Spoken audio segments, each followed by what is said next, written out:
Nós recebemos mais uma vez em nossa casa o nosso companheiro Tato Savi, que eu falei para ele já faz parte do nosso grupo de amigos, né? Do nosso grupo de pessoas queridas. Então sejam muito bem-vindos, você, a Thaís, né? Que vocês possam estar ainda muitas vezes conosco. Agradeço a presença de todos e vou convidá-los a fazermos então uma prece para nos prepararmos para ouvir o nosso companheiro, que sempre acrescenta, né? Muitas reflexões, conhecimento e também alegria, uma característica que ele traz e que nos faz muito bem, né? Ele nos contagia com a sua alegria. Então vamos neste momento, acerenando nossos corações, procurando nos unir em pensamentos, a fim de atingirmos aquela verdadeira comunhão de pensamentos. Estamos todos aqui, aprendizes do Mestre Jesus, aprendizes das lições preciosas da doutrina espírita e aprendizes do amor. Estamos aqui, Senhor, exercitando esse amor maior que queremos desenvolver entre nós, companheiros da seara.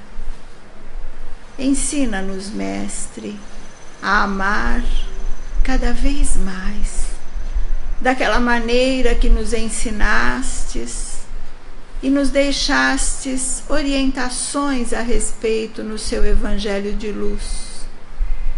Que possamos, Senhor, continuar a cada dia esse aprendizado, ampliando não só os nossos conhecimentos, mas principalmente nossas experiências em torno dessas lições, ampliando a nossa capacidade de discernir segundo o roteiro que nos ensinastes, que nos deixastes, e ampliando também essa capacidade de amar, de compreender e de exercitar todas as virtudes que nos ensinastes.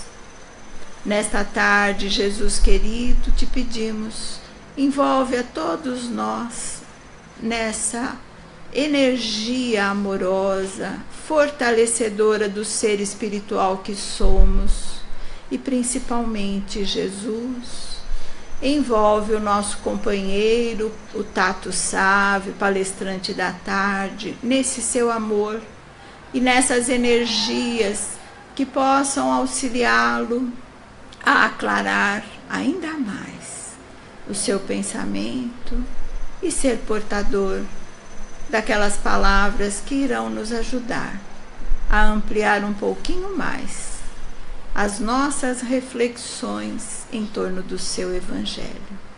Que ele seja mais um dos seus porta-vozes, trazendo o que ele compreendeu dos teus ensinamentos e compartilhando com todos nós.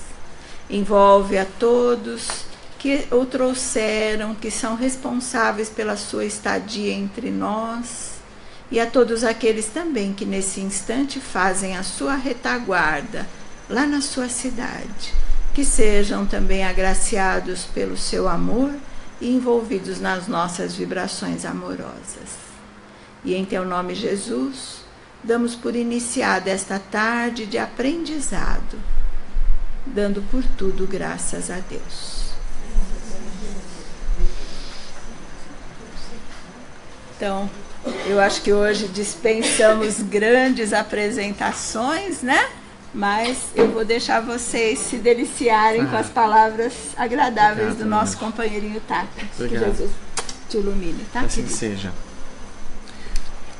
A Thaís tem um aparelhinho ali que mede em decibéis a força do boa tarde que as pessoas dão. E eu estou fazendo uma competição entre os públicos que eu tenho falado, tá bom? Tá ligado, Thaís? Tá. Então eu vou dar o boa tarde, tá bom? Boa tarde, meus amados. Boa tarde! Boa! E depois nós vamos sortear um livro para a turma ganhadora. E é uma honra muito grande estar aqui com vocês mais uma vez. participar desse convite, para essa palestra, né? No caminho para cá, vim sentindo já em mim o peso de falar sobre esse assunto, falar sobre uma parábola de Jesus, sobre um ensinamento de que ele deu para nós e que há tantos milênios já está aí a gente tentando interpretar essa linda lição dele. E eu fiquei muito feliz com a oração que foi feita, porque conta exatamente isso. Eu fiz o meu entendimento da parábola, estudei bastante vários autores, vi bastante palestras sobre isso e tirei algumas conclusões que eu acho que são muito boas e proveitosas para que a gente possa fazer juntos um estudo nessa tarde, com todo o meu carinho e dedicação.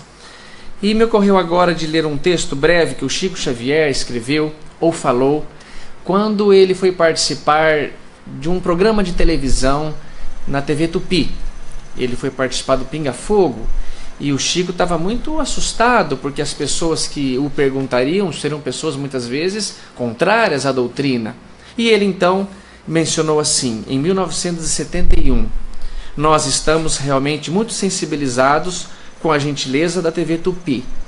Eu diria, eu estou muito sensibilizado com a gentileza do Núcleo Espírita Segue a Jesus, porque nós não nos sentimos pessoalmente capazes de corresponder à expectativa deste convite, sempre de tão elevado gabarito. Sinceramente, devo confessar que estou aqui numa posição imerecida. E é o que eu sinto mesmo. Estou aqui numa posição de que não tenho merecimento algum para falar em nome de Jesus, mas em relação à boa vontade, acho que posso estar. Quando convidado para esta assembleia, fizemos ver que outros companheiros da doutrina espírita, com o brilho e a eficiência de que não disponho, poderiam representar de maneira adequada os nossos princípios em nossa reunião. Sem dúvida nenhuma, outros palestrantes têm muito mais capacidade para vir falar. Obrigado, meu anjo. Não vai trazer outro copinho igual da outra vez? Que eu fiquei tomando em dois? Eu vou levar antes que eu passe vergonha, porque aí todo mundo vai trazer. Tá jóia, tá ótimo.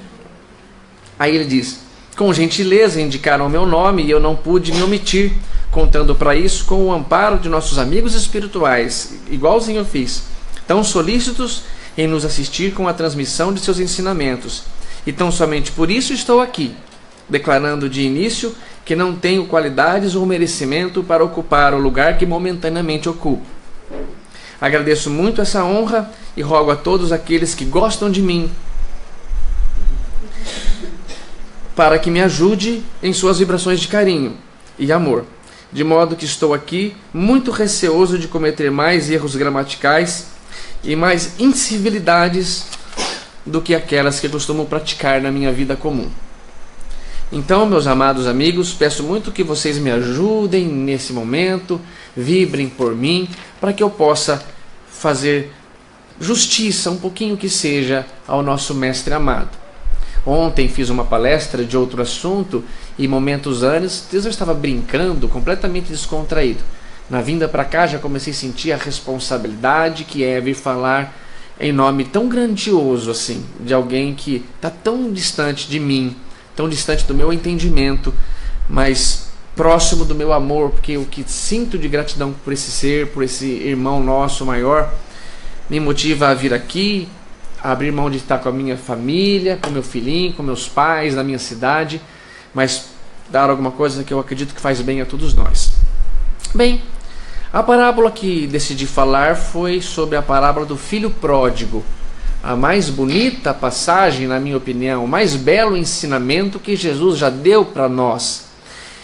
E num estudo, numa pesquisa, vi que houve um filósofo do século II, Tito Flávio Clemente, ele era mais conhecido como Clemente de Alexandria, que foi um filósofo e um apologista muito grande de Jesus, dos ensinamentos do Mestre. Apologia é defesa. A apologia de Sócrates, o texto escrito por Platão, seria a defesa de Sócrates no tribunal, quando ele foi condenado a morrer. Então, a apologia de Jesus era um filósofo que defendia o pensamento de Jesus. E como todo mestre, como todo gênio ou estudioso, esse filósofo, Clemente de Alexandria, teve um discípulo chamado Orígenes. E Orígenes pronunciou uma frase muito importante para nós entendermos agora. Ele disse: Jesus é o pedagogo da humanidade. Pedagogo. Pedagogo vem aquele que ensina ou pratica a pedagogia. Pedagogia é o campo da ciência que estuda a educação. Então vamos tentar nos localizar. Jesus é o pedagogo da humanidade e pedagogia é o estudo da ciência que ensina a educação. E normalmente em cada ensino, em cada ciência, tem uma filosofia por trás. Portanto, Jesus tem uma filosofia que ele gostaria de nos passar, um ensinamento que ele quer, de algum modo, que nós entendamos da melhor maneira possível. Mas como dizer a crianças praticamente recém-nascidas ensinamentos tão grandiosos? Então, para que isso aconteça, é necessário uma didática, uma maneira de explicar para as pessoas um conhecimento que você tem e que você quer que aquela pessoa tenha também, mas por enquanto ela não tem. Muitos professores têm muito conhecimento, mas não têm a didática. É como ele tem uma chave que não entra naquela fechadura. Ele precisa de alguma coisa acessível àquelas pessoas. E eu acho que Jesus mostra o quanto mestre ele é pelo fato de sair do lugar onde vive para vir aqui e ter a condição de nos transmitir algum ensinamento que cabe a nós estudarmos por muitos anos, por todas as vidas que vamos ter ainda para frente. Então nós podemos dizer, a filosofia de Jesus está contida nos seus evangelhos e com a sua didática foi transmitida ao povo.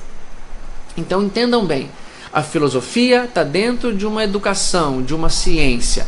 Jesus queria transmitir isso para a gente e existe uma maneira de transmitir isso, que é a didática. Na didática de Jesus, estudando o seu evangelho, podemos encontrar algumas maneiras que ele preferiu usar. Uma delas é o paralelismo poético. Foi utilizado mais de 200 vezes nos 4 evangelhos. É uma maneira que Jesus aproveitava para nos passar um ensinamento. Mas a mais popular forma com que ele achou por bem nos ensinar é uma expressão que vem do grego parábole, que significa pôr ao lado de, no sentido de comparar. É como se eu falasse, tá vendo essa garrafinha? Compara com essa. Isso seria uma comparação de pôr ao lado de. Então, parábole do grego significa comparar. Se Jesus contou para nós parábolas, ele fazia comparações. Comparação é como se eu falasse, existiu uma vez um semeador que saiu a semear. Não é que ele saiu no campo para semear, ele queria semear um ensinamento, fazer um plantio no coração do homem. Mas ele estava fazendo uma maneira que camponeses entendessem, que agricultores entendessem. E a parábola é a maneira mais fácil, porque você fala de uma linguagem que aquela pessoa entende e você coloca um ensinamento embutido. Por exemplo, se nós tivermos numa plateia 3 pessoas, nós temos, por exemplo, uma criança, um médico e um engenheiro. Se você falar na linguagem da engenharia, somente um entende. Se você falar na linguagem da medicina, somente um entende. Mas se você falar na linguagem da criança, os 3 entendem. E a parábola é a maneira mais simples dele dar um ensinamento verdadeiro, que dá para ir desdobrando cada vez mais. Poxa, obrigado, amigão. Vai melhorar bastante aí na transmissão para as pessoas. Então, parábola é uma expressão do grego que significa colocar ao lado de, pôr ao lado de. Então, todas as vezes que vocês ouvirem que Jesus fez uma parábola, ele fez uma comparação. Ele falou de um jeito, mas queria dizer outra coisa, mais elevada, mais profunda, que faça bem para a gente. Por que ele achou por bem isso? Porque essa era a didática do mestre. Era o modo como ele queria nos transmitir um ensinamento para a gente captar mais profundamente. A parábola é uma historinha curta, que não é uma fábula. Fábula é quando os animais ganham vida, no sentido de falar com a gente, como a fábula da serpente que induziu a Eva a comer maçã. Aquilo é uma fábula. Ela nem era maçã, nem tem maçã no macieira, não era isso que ele falou. Então não é uma fábula, é uma parábola, uma historinha curta de cunho moral. Essa seria uma definição. Mas para interpretar uma parábola, é muito importante que nós coloquemos na nossa cabeça que as pessoas que ouviram aquilo tinham um tipo de costume, um entendimento na época. Não eram pessoas como nós, que tem uma sociedade diferente demais, até por ser uma cultura ocidental a nossa, comparada com uma cultura oriental que era a deles. Se comparássemos hoje essa diferença, já daria uma brutal diferença. Agora imagine no século I, lá da época de Jesus, na antiga Jerusalém. Então precisamos tomar uma máquina do tempo e fazer uma viagem lá para trás. E eu ia convidar todo o NESG a tomar essa máquina do tempo comigo e viajarmos lá para o ano 30 da era cristã, lá para a era que Jesus estava aqui na Terra, encarnado, nos ensinando essas coisas. Na questão 627 de O Livro dos Espíritos, num trecho que eu extraí da resposta, diz assim: Jesus falava segundo a época, o costume e os lugares por onde viveu. Então ele não falava de acordo com a nossa civilização, ele falava de acordo com aquela civilização, imaginando que quando o mundo evoluísse, nós que temos muito mais entendimento do que os analfabetos a que Jesus falou, porque era 98% de analfabetismo naquela época, quase todos os apóstolos de Jesus eram analfabetos, não sabiam escrever nem ler. Por isso existiam os escribas, que ele falou, não, o dia que os meus irmãos mais capacitados um pouco, depois de várias reencarnações, forem ler a parábola, eu considero que eles vão tentar entender que era naquela época que eu falei. Não era como eles pensam hoje. Mas antes de aprofundar, de entrar nesse assunto em si da parábola, eu queria que vocês considerassem alguns fatos ao longo da história que mencionaram Jesus. Mahatma Gandhi fez um pronunciamento muito interessante. Abre aspas. Caso se perdessem todos os livros sacros da humanidade, inclusive o Bhagavad Gita, que é o livro que ele tinha como Bíblia, ele é o livro sagrado para o Gandhi. O Gandhi não era cristão, o Gandhi era hindu e tinha Krishna como seu mestre, não tinha Cristo. Gandhi nem era cristão e olha o que ele vai pronunciar. Caso se perdessem todos os livros sacros da humanidade e só se salvasse o Sermão da Montanha, nada teria se perdido. Poxa, por que um hindu fala uma coisa dessa? Porque o Gandhi já tinha um entendimento maior que o nosso e percebeu que o Sermão da Montanha é a mais linda poesia já escrita para a humanidade, a mais profunda e bela noção de aprendizagem que pode um ser humano ter e adquirir na condição que nós estamos. Um hindu falou isso. Um filósofo francês do século XVIII, Jean-Jacques Rousseau, ele falou assim: a história da vida de Jesus está acima dos conceitos e invenções humanas. Seria impossível inventar uma história que os evangelhos nos contam. Ele diz, não tem como. Alguns falam, o evangelho não existiu. Há uma questão de perguntar, Jesus por acaso existiu? Há relatos físicos dele? Jean-Jacques Rousseau falou, não, é impossível criar uma história assim. Dá para criar história como Pinóquio? Como Pinóquio dá. E João e Maria? João e Maria também dá. João e Pé de Feijão? Também dá. E o Evangelho? O Evangelho não dá. Por quê? Porque Jean-Jacques Rousseau diz que se alguém inventou uma história como aquela e não existiu, foi Jesus que criou, só que não viveu. Ele tinha todo o conhecimento e cria uma história que no nosso conceito, no nosso entendimento, foge demais à condição que nós temos de entender. Um psiquiatra brasileiro muito conhecido fez uma análise da inteligência de Jesus. Resolveu por si só comparar, diz esse psiquiatra, que é ateu ou que era ateu, que quando ele começou a estudar a inteligência de Jesus, ele tinha por intenção desbancar Jesus. Provar que não era verdadeiro, provar que aquilo lá era uma balela, que era uma coisa igual a todas as outras histórias que tem. E ele se impressionou e acabou agora escrevendo uma série de livros da análise da inteligência de Jesus e disse: Jesus é o homem mais inteligente que já existiu entre nós. Não há como inventar aquilo, não há como ter conhecimento das coisas que ele falou e que hoje a medicina mais evoluída, a neurociência, vem confirmar afirmações que eu já fazia naquela época. E na Revista Espírita, que para mim tem o maior apoio, o maior peso entre todas essas afirmações, mais que a do Gandhi, mais que a de Rousseau e mais do que o psiquiatra, foi do São Luís. São Luís era o anjo protetor de Kardec, como se o Emmanuel para o Chico, São Luís para Allan Kardec. São Luís escreveu: ao lado de Deus estão numerosos espíritos chegados ao topo da escala dos espíritos puros. Deus escolheu dentre estes seus enviados superiores, encarregados de missões especiais. Podeis chamá-los de Cristos.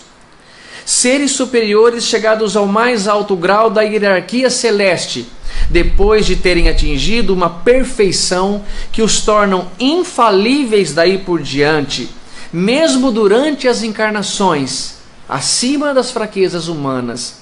Só um detalhe: o espírito puro não precisa mais reencarnar. Ele atingiu uma condição de perfeição a qual a matéria onde nós estamos nada mais lhe ensina. Ele pode um dia encarnar para nos ajudar, que foi o que aconteceu. Então o espírito puro, ele não mais reencarna, ele encarna. Se Jesus vier uma segunda vez, ele terá uma segunda encarnação. E se vier uma terceira encarnação. Porque Allan Kardec explica isso na Revista Espírita. Reencarnar é lançar mão de um corpo físico para evoluir.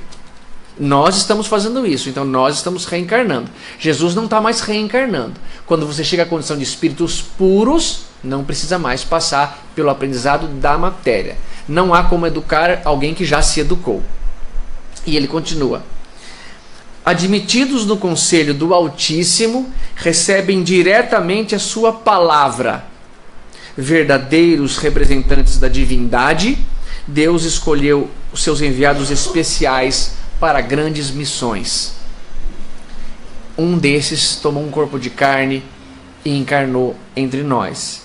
Faz mais ou menos 2017 anos, alguns falam que é um pouquinho mais, um pouquinho menos, por causa do erro da nossa contagem do tempo em relação a isso. Mas não importa muito isso. O que nós temos que confiar é que um desse nível, um Cristo, alguém que está numa esfera que é diretamente ligado a Deus, recebe de Deus diretamente a sua palavra e vem nos ensinar alguma coisa.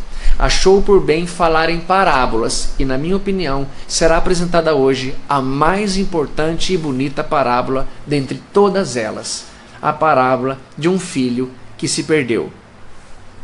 Quando eu ouvi essa expressão, recebem diretamente a sua palavra, mexeu muito comigo, porque ao ler a Bíblia, eu sempre gostei muito de fazer isso com meu pai, que estimulou a ler o Novo Testamento com a gente, comigo e meu irmão.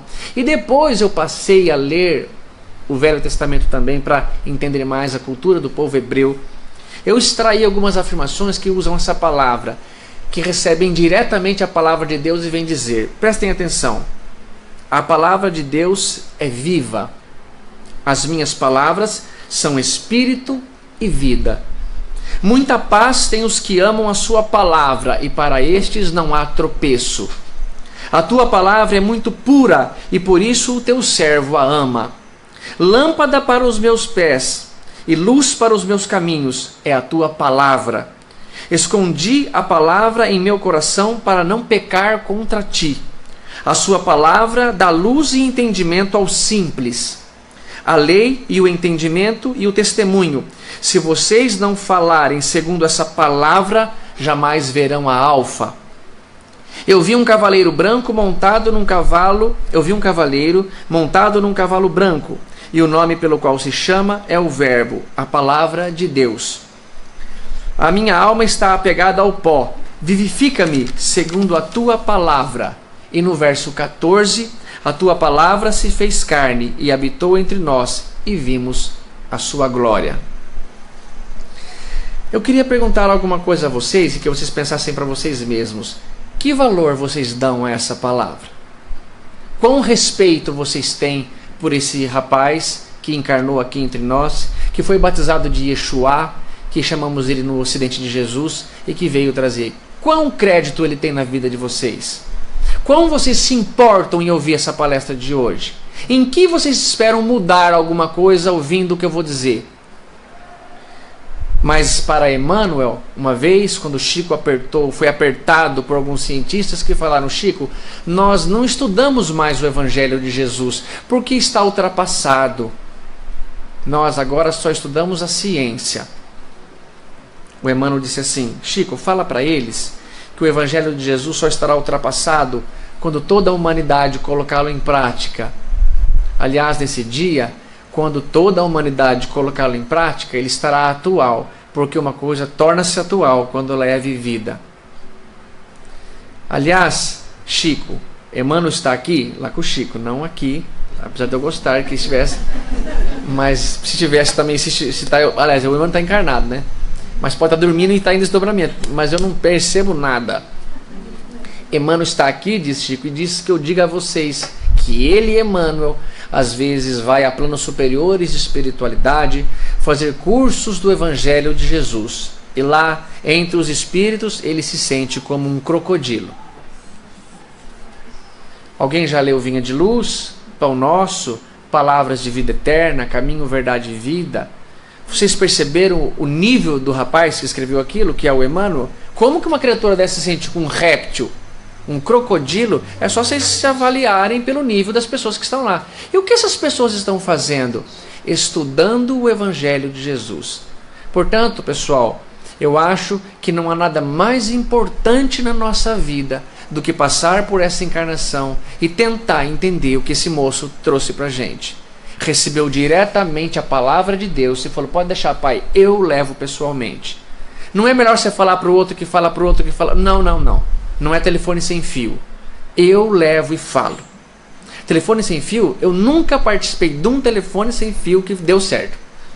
Você fala assim: o bolo de fubá é gostoso. Chega lá, o Corinthians é campeão. Eu não sei, acho que o cara não tem propósito, não é possível. Mas não teve telefone sem fio aqui. Jesus veio diretamente e disse. Mas para nós entendermos uma coisa importante, o título dado nas parábolas, que seja a parábola do filho pródigo, a parábola do bom semeador, a parábola de a epígrafe, que é a mesma coisa, não foi dada por quem escreveu. O povo hebreu que escreveu, escrevia direto, correndo, quase não tinha uma separação de uma coisa para outra. Essa parte de colocar um título de parábola é bem para cá. É um tradutor, é um copista, é alguém que fez aquela versão e colocou. Porque já é quase unânime dizer que o título Parábola do Filho Pródigo é mal escolhido. Se fosse para ser parábola de alguém homenageado, é a parábola do pai amoroso. A parábola do filho pródigo conta a parábola de um dos que tinha um problema lá. E que nem era o maior problema, porque o maior estava em outro menino, que vocês vão ver. A parábola, então, devia ser a parábola dos 2 filhos perdidos, ou a parábola do pai amoroso. Mas a parábola do filho pródigo é o que nós conhecemos. Mesmo porque, enquanto a palavra filho aparece 4 vezes nessa história, a palavra pai aparece 10 vezes. Mais do que o dobro. Então é muito mais voltado a construir a figura de um pai amoroso do que um filho revoltado, um filho que errou. Só que o interessante é o seguinte, pessoal. Ao preparar a palestra com carinho, eu peguei lá o Evangelho do Haroldo Dutra Dias, peguei o meu Evangelho católico que tinha, peguei outros livros bíblicos que eu ganhei da Folha de São Paulo, numa assinatura que tem lá, e todos começavam a parábola do filho pródigo assim: e continuou Jesus. Se eu for escrever uma redação, numa prova, e escrever e continuou, a professora fala: mas o que continuou? O que você falou antes? Tem coisa para trás? Tem coisa para trás. Em outras Bíblias, para não ser injusto, dizem: e disse também Jesus. Alguma coisa tem antes. E elas estão interligadas. A parábola do filho pródigo é a última história, é o fechamento da conclusão de Jesus. E que nós, ainda espíritas, ficamos tão mal informados em relação ao Evangelho do Mestre. Então, o que vem antes? E continuou o quê? Tem uma parábola anterior. É a parábola da dracma perdida. A parábola da dracma perdida é outro nome que foi dado, que significa a mulher que perdeu uma moeda. Dracma é uma moeda da época de Jesus. O que conta a parábola da dracma? A parábola da dracma perdida conta a história de uma mulher que perdeu a dracma, uma moeda, e passou a noite atrás dessa moeda. Procura para cá, procura para lá, levanta colchão, acorda o marido, acorda o cachorro e não está lá. Será que caiu no chão? Será que alguém jogou fora? Onde que está isso? Meu Deus do céu, pelo amor de Deus, eu tenho que achar essa dracma. Onde que está isso? E procura, acende uma vela e começa a rastejar. E não dorme, não descansa até achar a bendita moeda. Quando ela achou a moeda, ela foi dormir tranquila? Não. Ela fez uma festa. Ela avisa as amigas, vamos comemorar, vamos fazer uma festa, porque eu achei a moeda. Tem sentido para nossa civilização isso? Qual que é a moeda mais valiosa que nós temos? Moeda metálica, moeda, R$1. Se vocês perdem R$1, vocês ficam perdendo noite de sono atrás da moeda? Nem que tivesse assinada por... Só não, assinada por Jesus, aí eu não dormiria, nem mexe nessa moeda. Mas vamos supor que é uma moeda de recordação que você ganhou do quê? Poxa, mas não é isso que ele falou. Para a gente voltar atrás, para honrar a questão 627 que fala, Jesus falava de acordo com a época, os costumes. O que ele quer dizer? E depois outra, e mesmo que você ficou triste porque era uma moeda que eu ia usar para comprar o dinheiro que estava certinho, amanhã você pega outra e achou. Você não vai ligar para os amigos para fazer uma festa que você achou a moeda. Não tem sentido para nós, mas olha para eles. Aquele povo lá era muito machista. Graças a Deus hoje não tem mais isso, né? Ninguém é mais machista, né? O homem não se sente o chefe da mulher. Eu vi alguns casamentos aí que falam abertamente isso. O homem é o chefe da mulher. E graças a Deus eu tenho sido convidado para celebrar algumas cerimônias lá, porque a pessoa quer casar, gosta da palestra, você faz para mim e fala. E eu gosto de falar assim, pelo poder que Deus não me concedeu, eu declaro marido e mulher. Para dar uma agulhadinha também, porque eu também estou prova e expiação, né? Mas daí, a mulher, quando ia se casar, geralmente aos 12 anos de idade, o pai da moça só deixava que o rapaz levasse a filha dele em casamento se desse um dinheiro para ele, um dote, um pagamento. E este pagamento podia ser uma quantia estipulada pelo pai. Hoje diz que mais ou menos $10.000. Mas vamos imaginar que fosse um dinheiro qualquer. O rapaz, então, concordava, pegava o dinheiro, dava ao patriarca, pai da menina, e no dia do casamento, o pai, por deliberação dele, pensava, eu vou dar 50% do que ele me deu para a menina. 10%, tudo. O pai que decide. O patriarca tinha poder absoluto. Para quê? Porque caso essa menina perdesse o marido por morte, por qualquer coisa que aconteceu, por uma infidelidade, Deus me livre, a coisa ia ficar muito grave para ela. Ela não tinha dinheiro para tirar de onde tirasse. Ela não tinha trabalho, ela não tinha o que fazer. Ela precisaria se prostituir ou mendigar. A coisa ia ficar muito grave. Então, ela ter achado uma dracma é como se fosse um livramento para ela.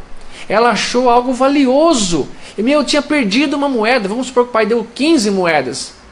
Cara, perder uma representa muito. Lembra que Judas, quando negociou, recebeu 30 moedas. E se o pai deu lá quantas? Pouca, deu 10, deu 5. Ela poderia perder demais. E esta moeda tinha um valor muito grande para ela. Aqui é o primeiro detalhe. Um valor muito grande. Para aquela mulher, a dracma era talvez uma das coisas mais importantes que ela tinha na vida, que asseguraria ela não precisar ser prostituta, ela não precisar se vender ou mendigar ou voltar para a casa do pai. Mas às vezes o pai já morreu, às vezes não tem mais para onde ir. Então Jesus contou essa parábola antes do filho pródigo, dizendo: as mulheres entenderam o que eu quero dizer.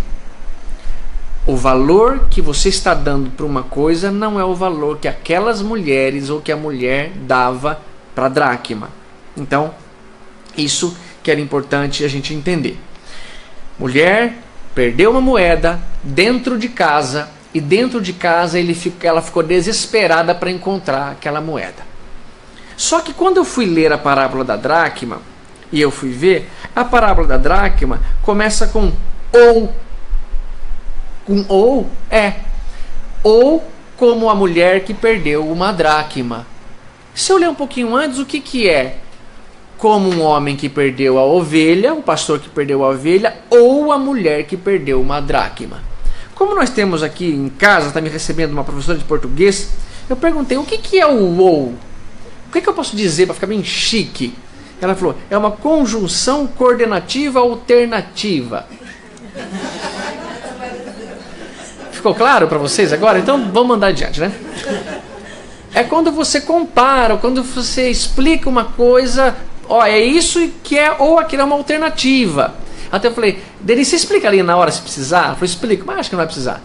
Porque o tempo já está voando. Então, quando começa com a palavra ou, significa, tem alguma coisa antes disso. E tem a parábola da ovelha perdida. Olha como as coisas estão mais ligadas do que a gente pensa. Quando Jesus foi contar isso, teve um motivo especial. E ele começou a contar. Na parábola da ovelha perdida, o pastor de ovelhas tinha como obrigação conduzir o rebanho em segurança. E um detalhe, o rebanho quase sempre não era dele. Não era a propriedade dele. Ele cuidava do rebanho de um senhor de terras. Igual vocês lembram que quando Davi pastoreava o rebanho não era de Davi, o rebanho era de Jessé. Está escrito lá na Bíblia. Por quê? Porque o dono da terra, o dono do dinheiro, o rei do pedaço ali, o patrão, não ia ficar andando atrás de ovelha. Era árduo o trabalho. Tinha que pegar do aprisco onde as ovelhas ficavam protegidinhas, levar as ovelhas até o oásis. 4 quilômetros mais ou menos de caminhada, todo dia. Leva aquela ovelhaiada, elas bebem água, come, ele só de olho, vamos voltar, vai, cerca pra lá. Igual, às vezes uns amigos meus voltam do bar à noite, eu falo assim, voltou cercando o galo, né? Cercando o galo é assim, sabe? Deve ser assim que cerca a ovelha, não sei. E ele foi cercando a ovelha, foi cercando e volta com as ovelhas. A hora que ele chegou, 8 quilômetros, foi e voltou. Ai, que canseira. Vamos ver? 1, 2, 3, 4, 5, 88, 98, 99. 99? Não é possível. 1, 2, 3, 4, 5, 80. 99. Ai, tá faltando uma, meu Deus. A última contagem, Deus me ajuda. 98, 90, tá faltando. Onde será que foi? Pra mim, meu, deixa essa vida pra lá. Daqui a pouco se reproduz, tem outra. Não. O valor que eu dou para aquele animalzinho é diferente que o valor do pastor para ela. É isso que Jesus está querendo dizer. Porque quando ele olha para as pessoas que o acusavam, ele vê 3 públicos: mulheres, pai de família e agricultores. E ele conta uma história para cada um, para que cada um entendesse o que ele queria dizer. O que o pastor faz? Vamos guardar as ovelhas no aprisco, vamos guardar, e eu vou voltar 8 quilômetros de ida e volta para buscar aquela ovelha. E a hora que ele acha, ele pega a ovelha, põe em cima dele, ela devia estar machucada, com o lobo mordendo ela, ele enfrenta e volta com a ovelha no lombo.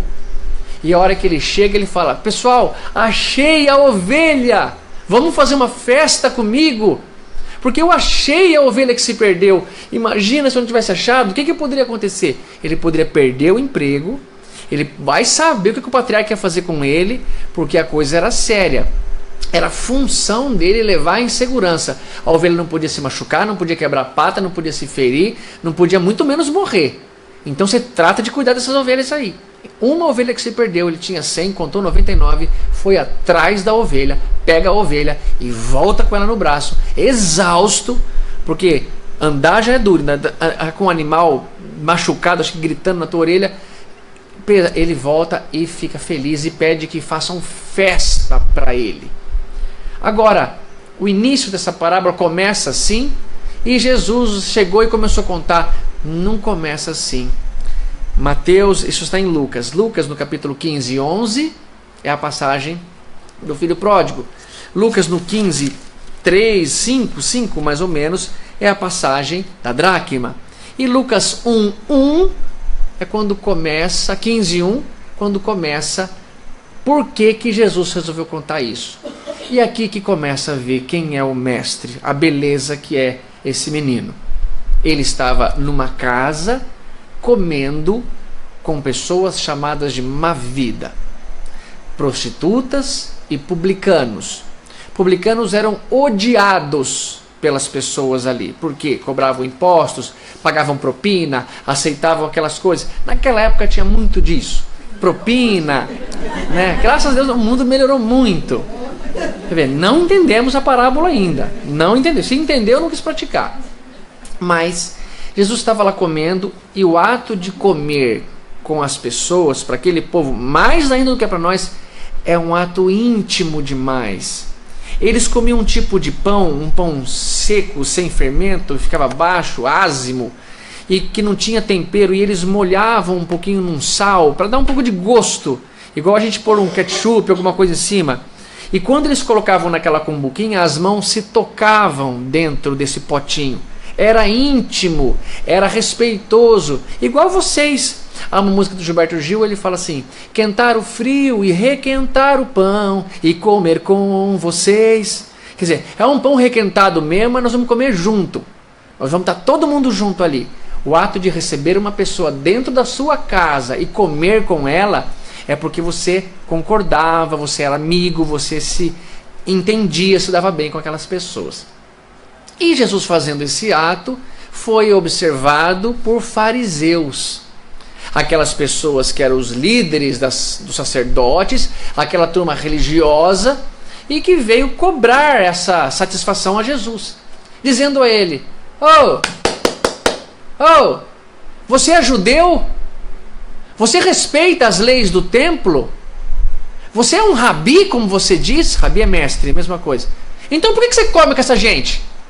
Por que você senta com essas gentes imundas? É esse que é o mestre de vocês? E Jesus sai da casa e conta para eles: posso contar 3 histórias para vocês? E ele olha para as pessoas e vê 3 públicos: as mulheres, os agricultores e os pais de família. Todos eles envolvidos na religião, todos fariseus, todos querendo ser mais do que os outros, todos se sentindo preferidos de Deus, egoístas, querem um Deus exclusivista. Deus vai salvar a mim e os meus, e os perdidos estão perdidos mesmo. Não adianta comer com eles, não adianta tentar reeducar essa turma, não tem jeito. E Deus e Jesus saem da casa. Guardem essa cena. Ele se levanta, para de comer, vai lá para fora e fala: posso contar 3 histórias para vocês? E conta a ovelha perdida, a dracma e a passagem do filho pródigo, que é agora que nós vamos conversar um pouco sobre ela. Na parábola do filho pródigo, há uma necessidade de uma interpretação muito profunda para a gente entender como é. Eu queria ter lido, eu trouxe aqui 2 Bíblias para ler, mas eu sabia que o tempo ia estar exprimido e que eu poderia matar a curiosidade de vocês lerem em casa. Procura lá, Lucas capítulo 15, 1 para frente, vocês vão ver essas 3 parábolas na sequência. Por causa dessa história, Jesus estava comendo com algumas pessoas, publicanos e prostitutas, e foi convidado a dar as explicações por que estava fazendo isso. E ele vai e conta. Bem, conta então, eu vou falar por cima, que um pai tinha 2 filhos. Muito possivelmente 2 filhos homens e algumas mulheres, mas não se contava filha-mulher, para ver quanto era machista aquela época. E graças a Deus, hoje nem propina, nem machismo nós temos mais. Mas o que houve? Ele conta, um pai tinha 2 filhos, e o filho caçula, será que foi à toa Jesus ter dito que era o filho mais novo? Não foi, é para ficar mais esdrúxulo ainda a atitude do pai amoroso. Um filho caçula fala: pai, dá a minha parte da herança, que eu vou subir da vila. Eu não quero mais viver aqui na aldeia. Voltando hoje para a nossa cultura. Se um pai hoje ouvir um filho falar: pai, eu queria abrir meu negócio, eu já me formei, estou sem dinheiro, o senhor não pode me dar uma ajuda? Só que eu não quero que o senhor me dê nada, o senhor me dá a parte que me cabe na herança. E depois, no futuro, o senhor pode dar para os meus outros irmãos ou para o meu outro irmão. Eu estou precisando muito. Até parece lógico, até parece possível. Mas quando Jesus contou aquilo, foi muito grave o que esse menino fez. Ninguém pede para um patriarca dividir a parte da herança enquanto ele está vivo. A aldeia que Jesus viveu, Nazaré, muito possivelmente, no máximo, os mais otimistas dos historiadores dizem que devia ter umas 100 casas. Era uma aldeia pequena e que, por mais que você se casasse e que passasse por aquele processo do dote, aquele negócio todo, você não iria embora da vila. Você ficava na aldeia, vinha a esposa morar ali. Por quê? Porque a terra tinha um valor sentimental muito grande. Se você analisar hoje como que são as negociações para vender uma terra lá em Jerusalém, são demoradíssimas as reuniões. A pessoa que recebe aquela proposta fica pensando, fala com o pai, demora e fica... Às vezes chegam lá de helicóptero, homens milionários, para falar com o patriarca. Pai, eu fiz um negócio, eu estou pensando em fazer, o senhor me dá a sua bênção? E o pai vem analfabeto, se não der, não vai. Tamanha a importância dessa situação. Então, quando Jesus disse, contando para os patriarcas, e para os agricultores, e para as mulheres, o menino mais novo pediu a parte da herança. O quê? Nossa, eu não quero nem saber o que aconteceu com esse moleque. Esse menino poderia ter sido expulso da aldeia, poderia ter sido apedrejado. O patriarca tinha poder de mandar matar o filho, sem qualquer comprometimento. O patriarca era os 3 poderes: legislativo, judiciário e executivo. Ele determinava: eu quero que... Não, nesse caso eu não vou fazer. Ele criava a lei dele. Tanto que esse patriarca tomou uma decisão diferente. Então, quando Jesus comenta isso, é como se eu falasse para vocês que na minha vida eu vivo uma situação que choca demais com vocês. Eu vivo com uma mulher e somos 2 maridos para ela. Como que você vive? Nós temos a mesma mulher, eu e um amigo. Não, é chocante. Não pode viver assim. Mas e perante a lei?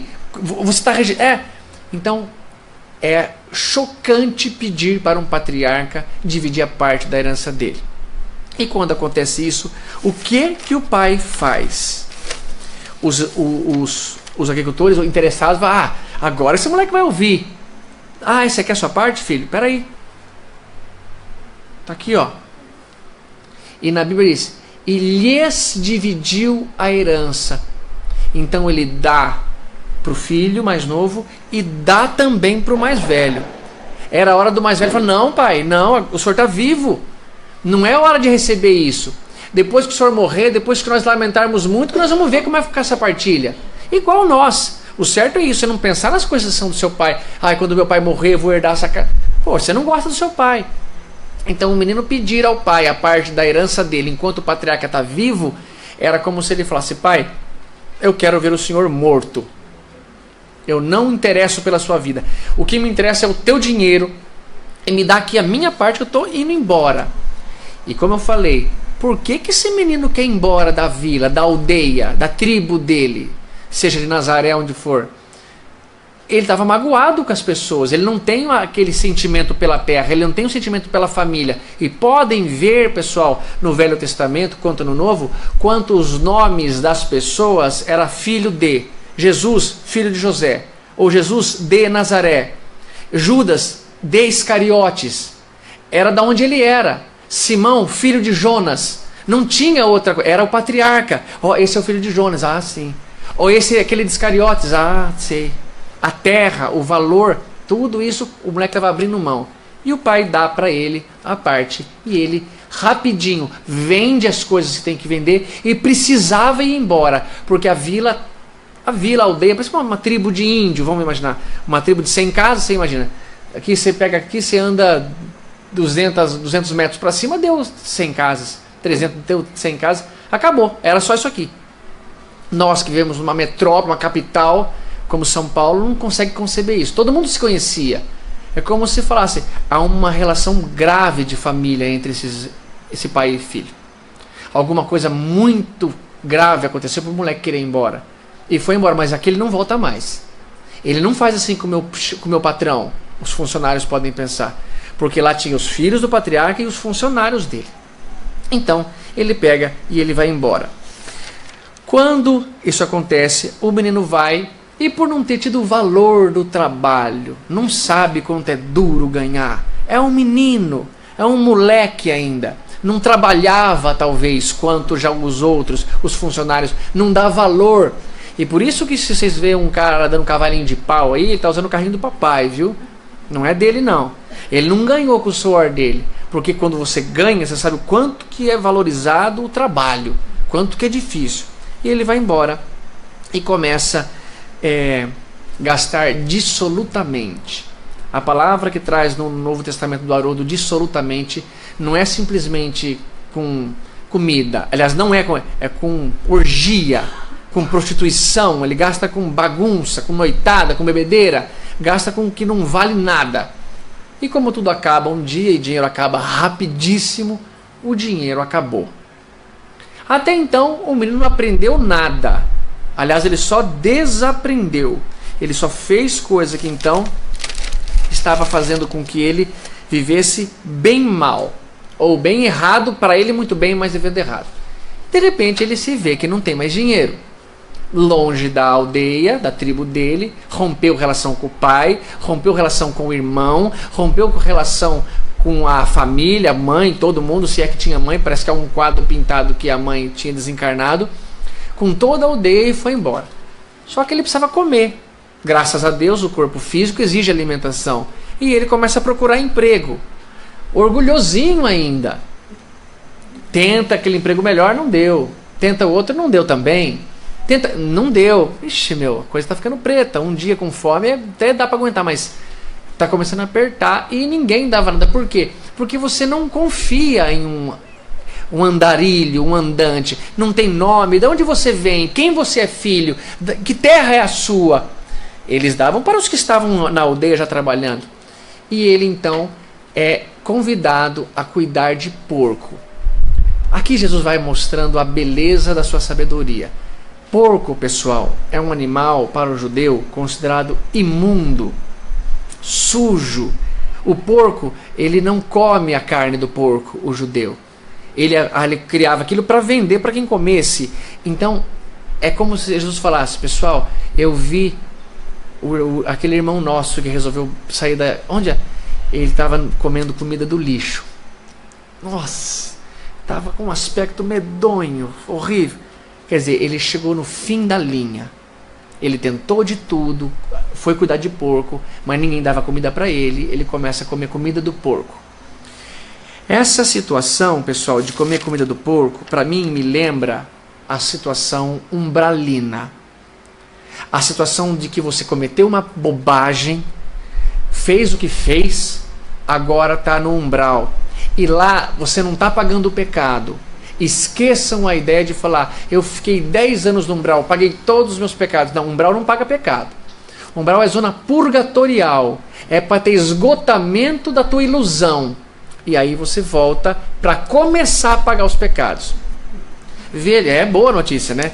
Veja o que André Luiz descreve no livro Nosso Lar, falando da condição dele no umbral. Agora, vamos pensar um pouco. O moleque já estava há dias sem comida. Eu vou falar daqui a pouco o que ele estava comendo. Ele estava há dias cuidando de porco, dormindo no meio do porco, na situação mais humilhante. E eu me lembrei agora até de uma belíssima poesia de Manuel Bandeira, segundo um dos estudiosos, o poeta modernista mais importante que nós temos. Chama O Bicho. O Bicho no Lixo. Ela diz assim: ontem eu vi um bicho na imundície do lixo, catando comida entre os detritos. Quando encontrava alguma coisa, não cheirava, não examinava, engolia com voracidade. O bicho não era um gato, o bicho não era um cão, o bicho não era um rato, O bicho, meu Deus, era um homem, meu irmão. Você perdeu totalmente a sua dignidade. Eu achei um pedaço de lagartixa, eu comi. Eu achei um pedaço de pimentão, eu comi. Porque a fome está me torturando. É como se eu dissesse para vocês, eu estou contando uma história e Jesus falou, ele estava comendo a comida do porco. A pessoa fala, nossa, meu, que dó dele, que pena, que tristeza. Ele chegou no fim da linha. André Luiz descreve assim, eu tinha os cabelos eriçados. Ele já deve ser aquele cabelo assim, não é? A barba crescida, roupas rasgadas e imundas. Olha como descreve perfeitamente o moleque. Barbudo, cabelo eriçado, roupa rasgada, fedido, crescido, aquela coisa horrível, né? Aí ele continua assim, muito semelhante à situação do menino, eu coloquei. Aí Lísias, descrevendo para o André, o que era aquilo que eu vivi? E o Lísias fala assim, o umbral, André, funciona, portanto, como uma região destinada ao esgotamento dos resíduos mentais, uma espécie de zona purgatorial, onde se queima a prestações o material deteriorado das ilusões que a criatura adquiriu por atacado, menosprezando o sublime ensinamento de ser uma criatura terrena. Então, olha que interessante, o moleque estava caindo na real agora. Você viu o que deu você fazer isso, você se afastar do teu pai? Você viu o que deu você se afastar da tua aldeia, da tua tribo? Aí agora você está assim. E agora você vai ficar aí até quando? Até quando ele quiser. Quando vocês forem para o umbral, e nós nos veremos lá, espero vocês lá, tá bom? Não importa muito tempo, quanto tempo se vocês vão para o umbral. Eu acho que é certo ir para o umbral. Porque mesmo que fôssemos Madre Teresa, estamos longe, mas mesmo que fôssemos ela, se na hora da morte você entrar em parafuso, em raiva, em angústia, pronto. Calma, querido, você tem que estar equilibrado para você ser resgatado. Tem que estar em paz, senão você não consegue. Então ir para o umbral não é o problema. O problema é permanecer lá. Sai logo daí. Caia em si. Peça ajuda. Eu sempre falo para as pessoas, se você se vê, veio falar comigo e eu não te responder, provavelmente você morreu. Porque eu nunca vou desprezar ninguém. O Divaldo fala assim para a Joana, Joana, como é que eu vou saber quando eu morri? Ela fala, Divaldo, agora que você acordar, tenta abrir a janela. Se ela não abrir, você morreu. Joana, dele vai todo dia, vamos lá. Abriu, tô aqui. Então aquelas são. Eu falo, se você veio falar comigo e não te respondi, falou com a mãe e não respondeu, com a mãe não respondeu, você morreu, tá?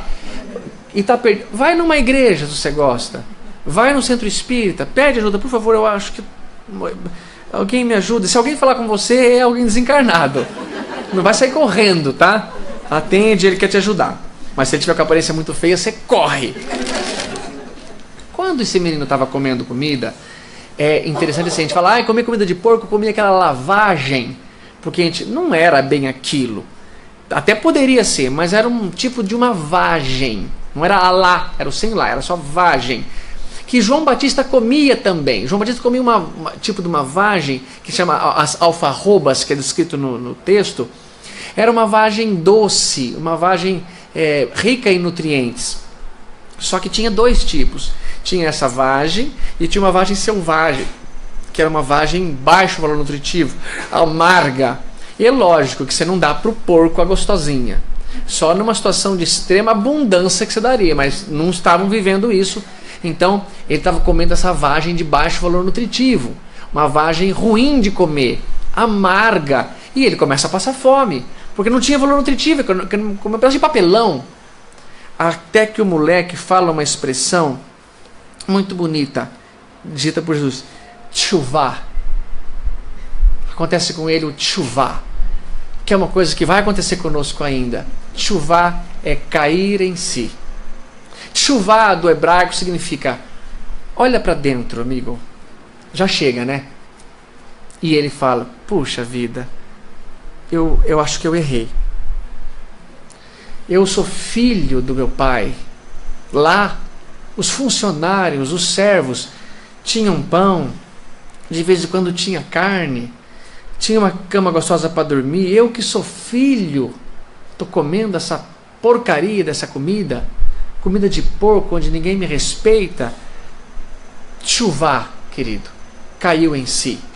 Teshuvá é uma expressão que João Batista fala: arrependa-se. Arrependa-se do que você fez. Olha para a vida. E você fez, não fez? Errou, né? Arrependa. Código Penal, livro Céu e Inferno. Primeira providência para você começar a parar de... Arrependeu. Eu acho que eu errei, pessoal. Não, eu errei. Ótimo, filho. Jesus abençoa as suas lágrimas. Arrependeu. Vamos consertar agora? Vamos. O que eu vou fazer? Eu vou voltar para casa. Ai, meu Deus, e agora? Eu vou falar: pai, eu errei. Eu pequei contra o Senhor diante dos céus, mas não precisa mais me aceitar como teu filho, porque afinal de contas, como é que eu vou devolver o dinheiro para ele? Eu já gastei. Eu vou pedir para ele aceitar como funcionário, como servo dele. Opa, que orgulho bonito agora. O rabo entrou no meio das pernas, filho. Vamos lá pedir para ele? Não vou hoje não. Não vou hoje. Vou aguentar mais. Não estou aguentando mais. Vou hoje sim. Levanta. Ele fala: o menino levanta-se. Eu digo: não precisava estar deitado. Ele sentiu que estava no fundo da linha, mas eu vou pedir perdão ao meu pai e vou voltar lá. Quando ele faz isso, levantar-me-ei e vai, ele vai chegando outra vez na aldeia e ele tem 3 grandes problemas para resolver. Com o pai, é o mais fácil deles, com a aldeia inteira, porque ele brigou com todo mundo ali, e com o filho, o irmão dele. O irmão dele não vai deixar barato também, porque é outro problemático na história, talvez até mais do que esse. Quando ele chega lá, aqui que é bonito o pai amoroso. E o moleque está chegando, parece que a descrição assim, era um alpendre, uma varanda, onde o patriarca ficava ali sentado, atrás de uma lavoura, e um corredor por onde entravam as pessoas. Não tinha por onde entrar. E ao lado estavam os trabalhadores, servos desse patriarca. Se o moleque começasse a entrar ali e as pessoas vissem, era capaz dele não chegar vivo até aqui. Era capaz dele ser apedrejado mediante a hostilidade da aldeia para ele. E o patriarca estava lá, quando de repente o patriarca vê e reconhece o filho. Mas ele estava bem aparado? Não. Ele estava imundo, barbudo, cabeludo, fedido. O que o patriarca faz? Jesus é brilhante, mestre amado. O patriarca sai correndo atrás do moleque. E é assim que vocês têm que fazer. Essa palestra está muito ligada com a palestra de educação que eu fiz aqui também. Se vocês tentaram de tudo com o filho de vocês, pai, eu quero fazer tal coisa, pai, fala, filho, não faz, não é boa ideia, não, pai, eu quero porque eu quero. Tá bom, filho, então vai, ó. Toma a tua parte. Pode quebrar sua cara, filho. Eu abençoo as suas lágrimas. E se morrer, você volta para o mundo espiritual, não era meu filho mesmo, eu fiz tudo que eu podia. Mas se ele voltar barbudo, sujo, fedido, cheirando urina, como vocês sabem que fica, vocês saem correndo atrás dele. Perdoa o moleque. Mãe e pai, foi dado um sentimento que você não consegue interpretar de outro modo a palavra incondicional. Quem é mãe, principalmente mãe, porque aqui eu aprendi que em primeiro lugar o amor é da mãe e da avó. Porque eu falei só mãe e fui repreendido. Com razão, mãe e vó. Em segundo não tem, em terceiro não tem, em quinto tem o pai e o vô. É boa, é justo, né? É justo. E daí, você, mãe, já entendeu o sentido da palavra incondicional. Não entendeu já? As mães não entenderam o sentido da palavra incondicional? Já entenderam por quê? Porque pode fazer o que você quiser, filho. Você pode ser o maior crápula que tiver. O dia que for ter a saidinha, eu tô lá para te levar o bolo de fubá que você gosta. Mãe é assim mesmo. E parabéns, viu, mãe? Isso é bonito de ser. Você está sendo igual o patriarca que Jesus está descrevendo, que é Deus. Esse patriarca é a comparação. Pai, Deus. Filho, nós. Os dois que erraram. Os dois tipos de que existem em nós. E vamos em frente para a gente não demorar demais. Acontece do pai vir correndo e vem correndo. E numa sociedade patriarcal, o patriarca não pode correr. Aristóteles fala uma frase que está aqui no meio das anotações loucas. Aqui, ó. Reconhece-se um verdadeiro ancião ou patriarca pelo seu caminhar lento e andar solene. O patriarca anda devagar. Você já viu a Rainha Elizabeth, como que ela faz? Vai dar um beijo. Ela vai se recolher. É assim que ela anda. Só precisa ser assim, respeitosa. Se vê ela afobada, correndo, ih, essa mulherzinha aí, não sei não. Só que o patriarca, ele não quer nem saber, ele corre pro moleque. E a hora que ele chega lá, o que ele faz? Ele beija aquele fedidinho. Beija, e beija, e beija, e beija, e beija, e beija, e beija, e beija. Pode até dar um selinho. Beija, beija, beija, beija. Aqui é o primeiro símbolo que Jesus fala. O moleque nem conseguiu falar, pai, pequei contra ti, diante de Deus, aceita-me. Não. Quando tinha uma briga entre dois da família, uma discussão breve, séria, que não quer parar, tem que ouvir alguém de confiança. Se não for o patriarca envolvido, e quase sempre nunca era, porque ninguém discutia com o patriarca, vinha o patriarca para pôr a paz nessa história. Se era envolvendo o patriarca, quem vem? O irmão mais velho. Era pro irmão mais velho ter vindo e falado, não, o que é? Você quer par de herança? Que par de herança, moleque? Vai pegar a enxada. Some daqui, pai. Desculpe. Ele não vai dar pra... Não, pai, não vai dar pra ninguém, não. Olha, para de falar com isso, senão você vai embora daqui. Não, ele não vai embora não, meu irmão. Vamos conversar. Mas ele não. Ele gostou da história. Ele era um filho egoísta. E vocês vão ver bem quem que Jesus quer pintar aqui. Bom, passa essa história. O pai beija. E quando tem o acordo, por exemplo, o filho mais velho... Combinado então, irmão? Chega dessa bobagem, pai, tudo bem? Eles se beijam. É selado um acordo, tá tudo bem. Dá um abraço aqui, meu irmão. Quando o pai beija, portanto, Jesus quer dizer, um bem grandão assim, ó, filho, eu te perdoo. Está tudo bem comigo. Não tem nada que se desculpar. Eu sei que você errou. Eu sei que você tinha uma boa intenção. Você é uma criança. Eu te perdoo. Vamos voltar. E ele fala ainda assim, pai, perdoa-me, eu errei contra o Senhor, me aceite como um dos seus servos, não mereço mais ser seu filho. Olha Jesus ensinando outra coisa, traz um anel para ele, traz uma sandália para o pé dele e traz a melhor roupa que você tiver para ele.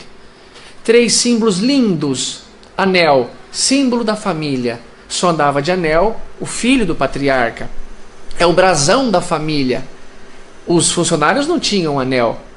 Sandália, outra dica. Você é filho sim, meu amado. Eu vou dar uma festa. E para a aldeia reconciliar com o menino. É festa para todo mundo. Mata um novilho cevado. Novilho, cara. O cara mandou matar um novilho. É a festa para a aldeia inteira. Porque não tinha refrigerador. Se você mata uma ovelha, um cabritinho, tudo bem. É festa íntima. Os servos já se tocavam. Mas você vai matar uma vaca? Você vai matar um novilho? Eu já vou chegar com o meu pãozinho aqui, ó.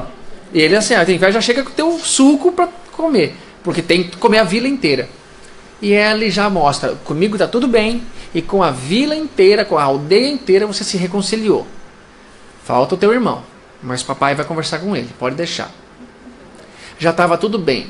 Continua a situação, noite vai, o trabalhador do outro volta para casa e o boi assando, música, dança. Ué, o que está acontecendo aqui? Chama um funcionário. O que aconteceu aqui? Você não está sabendo? Teu pai mandou matar um novilho. Mandou matar um novilho? É, o mais gordo que tinha. Mas por quê? Nós estamos comemorando o quê? Você não sabe, não. Teu irmão voltou. Meu irmão voltou? Mas o meu pai... teu pai está dando uma festa. Vai, põe tua roupa, entra lá logo. Como que devia ser o comportamento do filho mais novo? Do mais velho? Puta, não concordo com meu pai, mas é o patriarca, né? Vamos lá. Botou a tua roupa e vai comemorar com ele. Entra lá para dentro. Não discute, não.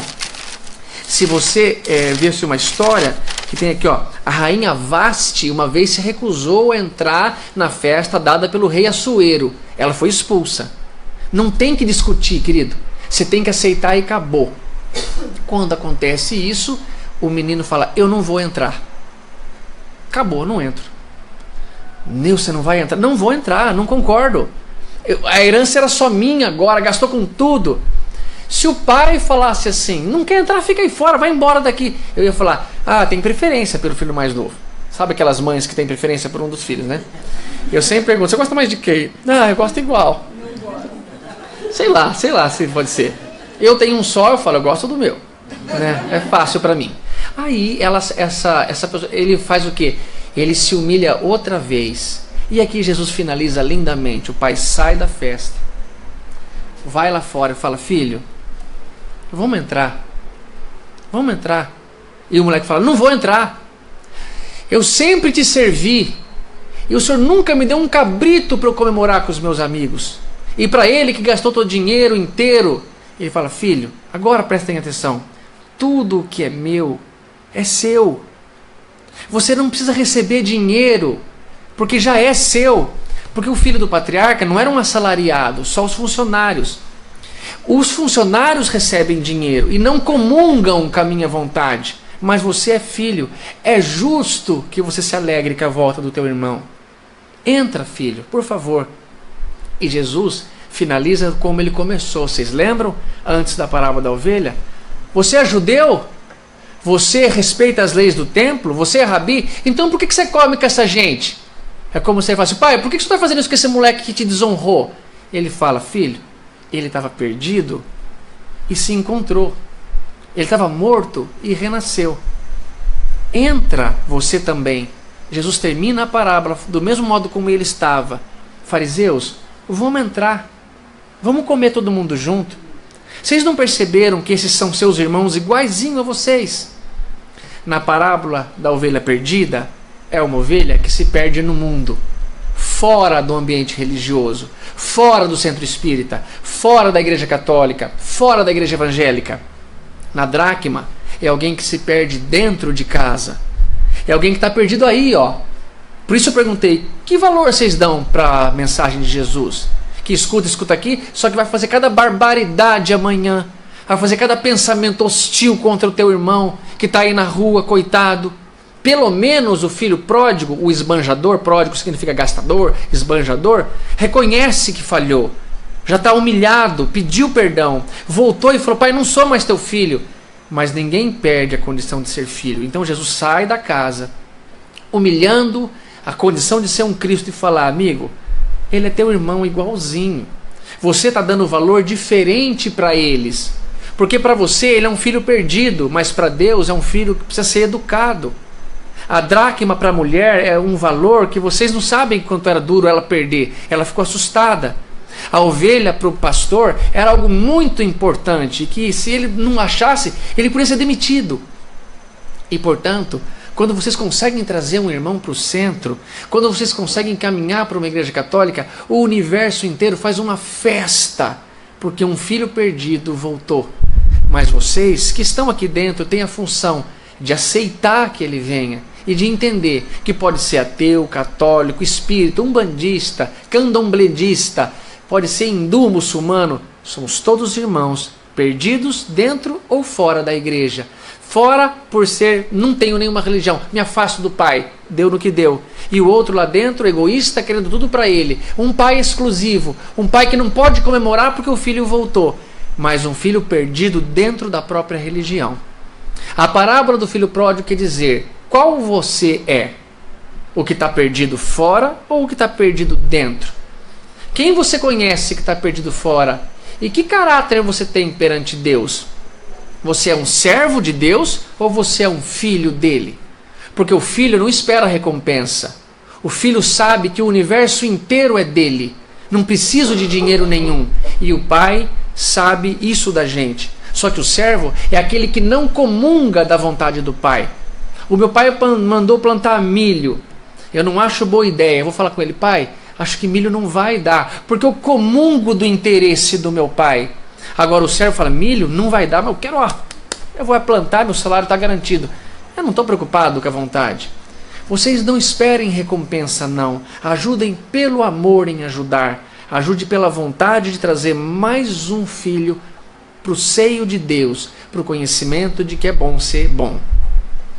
E eu só quero dizer e finalizar que eu tive uma experiência muito forte com meu filho quando ele estava no primeiro ano de escola. O meu filhinho ia participar de uma festa de comemoração de fim de ano. E eu estava lá para fotografá-lo, como todas as mamães, papais e vovós. Só que entraria uma turminha antes dele, do maternal 1, ele era do maternal 2. Quando entrou a turminha do maternal 1, as mães, e tinha uma amiga minha ali perto, ela começou a chorar do moleque entrar. Fotografa pra mim, você, eu não consigo. Nossa! Mas que isso, meu Deus? Ó, vou tirar a avó, mas na hora do meu eu que vou bater, hein? Tá, aí eu... Tá... Tanto que ela estava chorando, a avó chorando, a mãe chorando, o pai lá aguentando firme, mas em quinto lugar, aguenta também. Fui batendo e começou, beleza. Ai, linda, ai, que lindo. Obrigado. Falei, nossa, meu, é um dia de alegria, que bobagem é essa, cara? Bom, passou o tempo. Vai, agora turminha do maternal. Não era certo que o Henrique entraria. O Henrique, ele é tímido. A professora até falou, você quer que eu ponha a roupa nele, ponha no palco de qualquer maneira? Eu falei, não. Se ele não quiser entrar, não põe. Então, se não entrasse, tudo bem. E logo ele viria comigo, mas estava lá. E aí eu esperando, com o coração de um pai de primeiríssima viagem, começa a turminha do maternal 2 entrar. E aquela multidão, vem lá os amiguinhos dele, vem. Meu, de repente, eu vi o meu moleque, vestido de palhacinho pipoqueiro, com um suspensório assim, com bolinha assim, um cabelinho. Cara, mas me deu um nó na garganta. Falei, ai, cara, e agora eu não posso chorar de jeito nenhum. Eu não posso chorar porque Deus me ajuda. A Ana, eu falei, Senhor, toma uma providência, Pai. Eu não posso chorar agora. Ele falou, não se preocupa, filho. Não se preocupa, eu vou te mandar um cisco em cada olho. E você fala que é isso. Ótima ideia, pai. Ai, caiu um cisco no... Ah, vai, tá chorando. Cara, eu não resisti. Eu fiquei muito emocionado. E ele começou a cantar uma musiquinha. Eu falei, cara, que coisa encantadora que esse moleque canta. Era uma música difícil assim. No circo tem palhaço, tem todo dia. E ele tinha que fazer um gesto assim de levar o dedo no nariz. No circo tem palhaço. Eu falei, cara, que gênio. Tem todo dia. Aí eu falei, Senhor, o que é isso? O que é isso que eu senti? E na hora do refrão, lá, hey. Ele era o único que pulava certo. Todo mundo pulava junto, ele pulava depois sozinho. Mas era lá, hey. Era no rei, era hey. Eu falei, Senhor, que coisa divina é essa? Que encantamento eu tô sentindo. E você sabe quando você passa por um apuro, quase um assalto, um atropelamento, e você fica com aquilo na cabeça o dia inteiro, e na hora que eu deitei à noite na cabeça do travesseiro, eu falei, Senhor, o que foi aquilo que eu senti, Pai? O que era aquilo? Eu não tinha noção de ver o meu menino assim, indefeso, com aquela perna grossa igual a minha. Eu falei, Senhor, o que é isso, Pai? E me veio uma música na cabeça que eu falei, Thaís, escreve essa música para mim, só para não errar, porque eu queria cantar para eles um trechinho assim. O que será que me dá, que me bole por dentro, será que me dá? Que brota a flor da pele, será que me dá? E que me sobe as faces e me faz corar, e que me salta aos olhos a me atraiçoar, e que me aperta o peito e me faz confessar o que não tem mais jeito de dissimular, e que nem é direito ninguém recusar, que me faz mendigo, me faz implorar o que não tem medida nem nunca terá, o que não tem remédio nem nunca terá, o que não tem receita.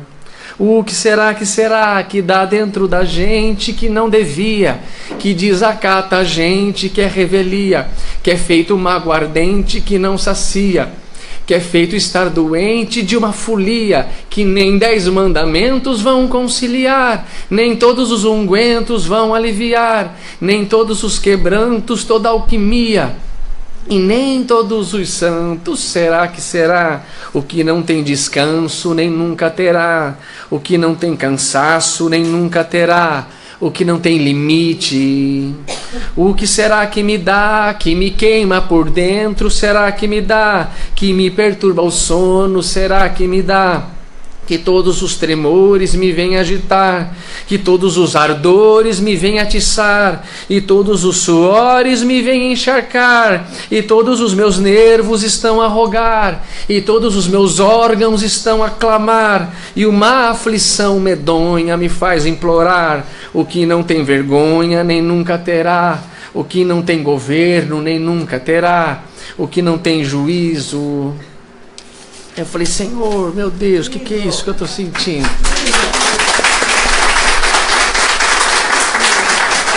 Eu falei, Senhor, o que é isso que eu estou sentindo? E eu escutei, eu dou minha palavra para vocês. Não era Deus, não era Jesus, não era ninguém tão hierarquicamente elevado. Alguém próximo a mim falou, filho, sabe o que você está experimentando? é um lampejezinho assim de amar alguém como a si mesmo. O que você está sentindo é amor. É percepção do que significa a palavra incondicional. É entregar-se a alguém sem pestanejar. Precisa de um rim? Pode pegar o meu. Precisa do meu coração? Dá para cortar no meio, porque eu queria ficar vivo junto com ele. Essa é a vontade de Deus para nós. E eu que sou orgulhoso, egoísta, mau, revoltado, sinto isso por esse menino. Imagina uma mãe que está em primeiro lugar. E imagina Deus que é ao concurso. Nunca se coloquem na condição de servos de Deus. Coloquem-se na posição de filhos dele. A hora que vocês se arrependerem, chuvar, volta para casa. Pai, não precisa pedir nada. Eu falo, não precisa pedir perdão para Deus. Por quê? Porque Deus não se magoou. Não se perdoa quem não se magoa. Ele entende que você precisava passar por isso. É seu projeto de vida. Passou, errou, tudo bem, vamos fazer agora direitinho. Então eu sei que num planeta de provas e expiações, ter dor é comum. Eu acho que ninguém aqui está plenamente saudável, fisicamente, emocionalmente ou socialmente, segundo a Organização Mundial de Saúde. Saúde é saúde plena nesses quesitos. Mas a dor que nos coloca a comer comida de um animal, a comer comida do lixo, ou a sentir aquela situação mais dolorida, é para nos mostrar, não está na hora de acordar, não está na hora de fazer melhor agora. Nós estamos numa encarnação, uma oportunidade raríssima e única de fazer diferente. Foi dada mais uma chance. Deus deu de novo para nós um anel, uma sandália, e colocou a roupa mais bonita para a gente fazer uma festa com ele. Portanto, eu finalizo dizendo uma poesia de José Petitinga que chama A Dor, mostrando que ela não é para nos castigar, e sim para nos alegrar, para nos ensinar alguma coisa que foi errada no passado. E José Petitinga, um poeta anônimo até então, Chico Xavier psicografa, e nem sabiam que ele existia. Foi no interior da Bahia e descobriu que existia esse homem e que escreveu para a gente isso daqui. A dor. Quando nasci, nasceste. Anunciaste minha vinda ao mundo com um gemido, e nunca mais de mim te separaste. Sempre juntos os dois temos vivido. Conheço a tua garra, e tu conheces meu sorriso, os meus desejos e tudo. És tu que arranca de minha alma as preces. És tu que me obrigas a um bramir sanhudo. Minha sombra não és, percebo agora, pois a sombra exige claridade, e eu te vejo e te sinto a toda hora, à luz do sol e em plena escuridade. Parece que te abrasa ardente zelo por tudo que me segue e me procura. Tudo em mim tem a marca de teu selo.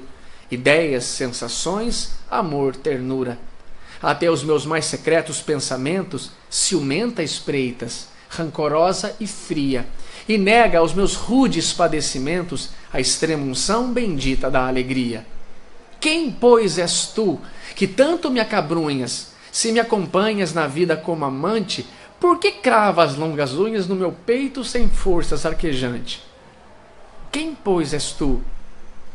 Bem sei quem és. Bem sei quem és. És a dor inexorável, a estrela polar de minha vida, a minha amiga inseparável, enquanto o mal em mim achar guarida. Quando, porém, em seu lugar triunfante, o bem surgir, dourando o meu futuro, me deixarás dizendo: amigo, adiante, já podes seguir sozinho, pois agora és puro. Por enquanto ainda não somos puros. Eu cometi impurezas hoje, vindo para cá, quando desconfiei que poderia estar sozinho e não ser aparado por espíritos bondosos para falar um assunto que para mim está muito acima do meu entendimento, da minha condição de merecedor.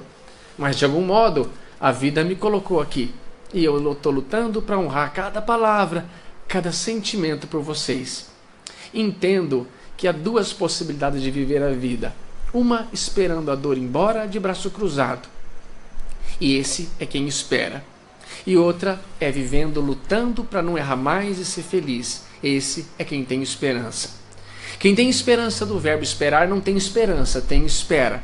E esperar é cruzar o braço e esperar que Jesus resolva teu problema, que Deus venha te ajudar. Mas esperança, da onde vem a palavra esperançar, da onde vem a palavra esperança, é levantar-se, é não desistir, é ir atrás, é buscar uma solução. Portanto, eu sei que a dor um dia vai bater na porta da tua casa, mas não despreze nenhum dos seus irmãos não, porque pode ser ele que vai te ensinar alguma coisa para você ser mais feliz e não errar mais. E eu sei que esse centro gosta muito de mim, então só vou finalizar com mais uma encantadora poesia, que diz assim: um companheiro de lado, triste, agressivo e irritado, causando preocupação, é sempre um irmão que procura consolo à própria amargura, pedindo-lhe compreensão. Se ele te oferece voz de briga, dê-lhe em troca uma frase amiga, mas que nada lhe possa alterar, ou simplesmente irradia uma oração de alegria que lhe atenue o pesar. Fitando qualquer pessoa que te injuria, perdoa e a auxilia mais e mais. Na multidão, no barulho, são tantas as máscaras de orgulho, são dores descomunais. Ante aos irmãos em revolta, saibas que estás sob a escolta dos mensageiros do bem. A dor com o tempo varia, cada um de nós terá o seu dia. Por isso, meu irmão, nunca desprezes ninguém. Meus amados, muito obrigado por tudo. Que Deus abençoe.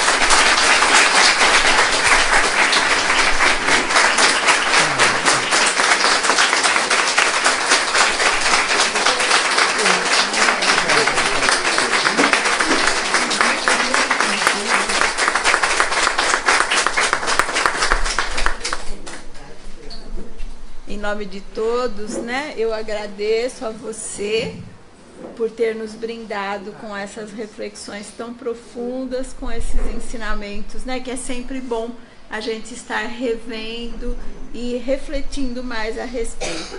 Que Jesus te abençoe por tudo isso. Cláudio, posso te pedir para fazer a prece final?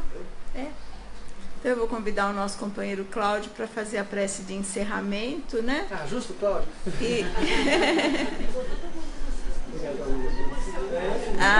Olha lá, Tato disse que está todo mundo com cisco no olho, hein?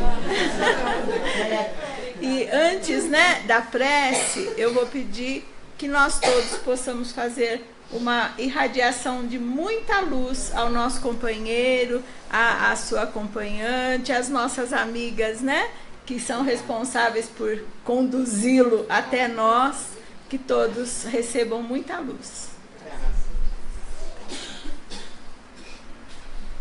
Também espero que esses amigos que acompanharam ele me ajudem na prece, porque fui pego de surpresa, né?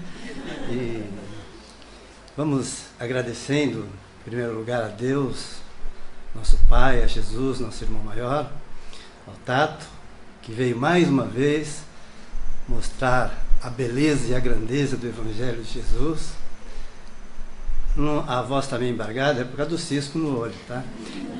Mas vamos sair daqui bem tranquilo e mentalizando, levando em nossos corações essa nova versão, dessa parábola que aprendemos hoje, que eu acho que quase todos nós não as enxergávamos assim, e levando em nosso coração esse amor, essa alegria que está presente neste salão hoje, e que possamos espargir a todos aqueles que vamos encontrar essa nossa alegria de estarmos aqui esta tarde, ouvindo essa palestra, ouvindo esse ensinamento, chegar em casa com o nosso coração cheio de amor, não deixar isso que aconteceu hoje só de adorno ao nosso espírito, à nossa alma, espargir, levar em frente, amar, como ele falou, aqueles que nós encontramos, abraçar aquele que está lá fora, que às vezes está olhando o carro sujo, que a gente olha, passa por ele, que também é aquele nosso irmão da parábola.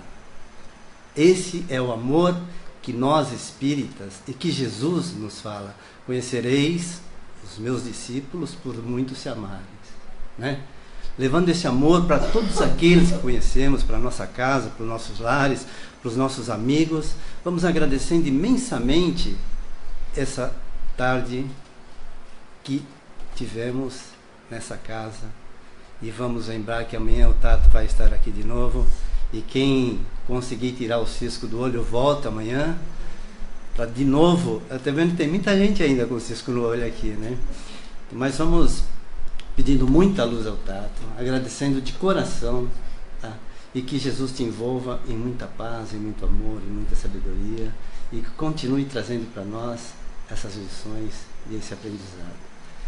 Vamos então agradecendo a Jesus neste momento, fechando nossos olhos, relaxando nossa musculatura, saindo do estado de atenção que estivemos até agora, e vamos percebendo esses amigos espirituais que aqui estão conosco, esses amigos que nos trouxeram, que nos ajudaram a chegar aqui essa tarde. Vamos oferecendo a eles um longo e amoroso abraço e dizer a eles da nossa felicidade de estarmos aqui.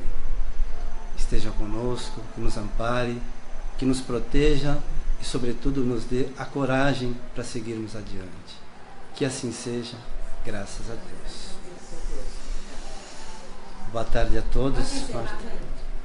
Vai? Ah, é o nosso coral, né?